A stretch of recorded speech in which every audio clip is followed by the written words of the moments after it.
Hello everyone, welcome back to another video. Today, I'll be showing you how to connect Axon body camera to phone, how to pair Axon body camera. Make sure your phone has an active internet connection, as internet access is required to pair the Axon body camera with Axon View. Pairing also requires server login, and authorization expires approximately every 10 days. So your administrator must enable Pair with Axon applications under App Support before you begin. Turn on the Axon body camera. Open the Axon View app on your phone, select your camera, and tap Initiate Pairing. On the camera, press the event and select buttons at the same time.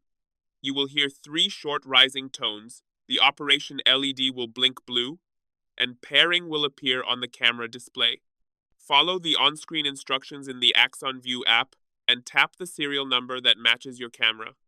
When the pairing process is complete, live video will appear in Axon View, confirming that the camera is successfully connected to your phone. That's all there is to it. If you found this video helpful, don't forget to like and subscribe. Thanks for watching.